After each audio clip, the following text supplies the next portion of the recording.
Jadi ini bukan petanya BPN, bukan petanya pemerintah. Bahkan hari ini ATR BPN itu memakai petanya KPA dan memakai bukan lagi berbicara. Jadi teman-teman BPN terminologinya itu sudah menggunakan LPRA, LPRA. Apa tadi LPRA? Prioritas reforma agraria, bukan lagi berbicara orang. Jadi kita itu mengidentifikasi menjadi dua tipologi. Ada tipologi dengan konflik keutamaan, kita bisa membaca angkanya. Kemudian di mana LPRA, LPRA KPA yang berkonflik dengan tipologi perkebunan. Jadi kita tuh punya LPRA seluas 1,6 juta hektar yang hari ini sedang kita percepat.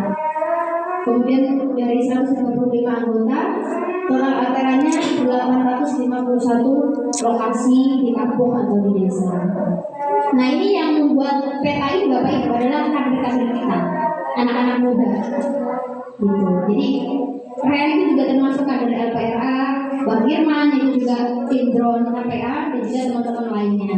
Jadi kita memang memperkuat. Kemarin juga kita ada pemetaan yang bagus ya, dan itu di daerah Kebumen dan di sini juga ternyata begitu. Nah itu juga salah satu kita mempercepat biar ada data yang valid secara existing.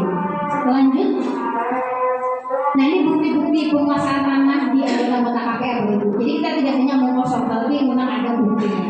Nah ini di Bukti Sari di Ciamis, ini juga klaim kawasan hutan.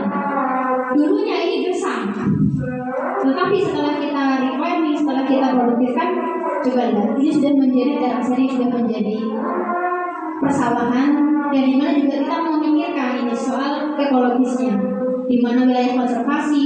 Jadi kita tidak hanya berpikir keuntungan masyarakat, tapi bagaimana melestarikan lingkungan hidup di kawasan tersebut. Lanjut. Nah ini di Belaru, di Kediri. Nah ini kan masuk ke Lumbung Pangan Nasional Kediri. Tapi diklaim ada iup tambang di sini.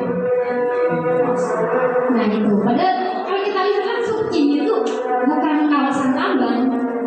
Ini itu sudah persawahan yang menjadi Lumbung Pangan Nasional. Nah itu kan kalau kita bawa ke mereka, ya iya ya, di mana ya tambangnya? Ini bukan lagi berbicara soal tempat untuk bertambang, tapi ini untuk berbicara pangan nasional begitu. Lanjut Mas. Ini juga salah satunya yang tadi saya sebutkan di Bulu Payung Sam Cilacap. Ini yang sempat Raja Juli langsung turun langsung ini. Dan kemarin KPA juga diundang untuk bagaimana mempercepat penyelesaiannya. Karena memang sejauh mata memandang itu semuanya padi. Sawah semuanya, sawah hijau, rindang, tiba-tiba klaim kawasan hutan kata mereka, kata pemerintah. Tapi nyatanya ini adalah tanah rakyat yang sudah produktif menjadi lumbung pangan nasional. Lanjut. Nah ini juga yang terakhir. Ini masyarakat adat di Atamodo, di Komodo sana, di NTT.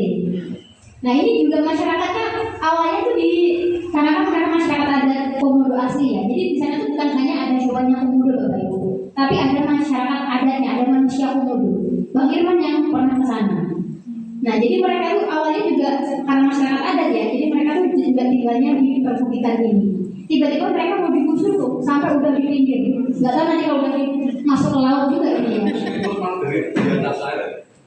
Iya, karena memang lahannya itu mereka setiap hari sudah diganggu Pak, diusir gitu kan. Jadi mereka tinggal tuh setiap hari itu di bawah kekhawatiran gitu. Nah, karena mereka hanya menjual keuntungan, katanya nanti komodonya stres. Padahal mereka itu tinggal bersama komodo sejak dulu. Tapi pemerintah tuh mengatakan nanti kalau ada manusia komodonya stres gimana? Nanti kita nggak bisa dapat uang dari pariwisatanya. Karena ini pariwisata premium.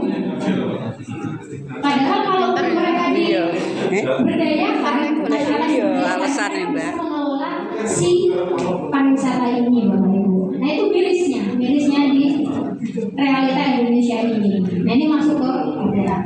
Kemudian lanjut, tidak hanya berhenti berbicara lokasi prioritas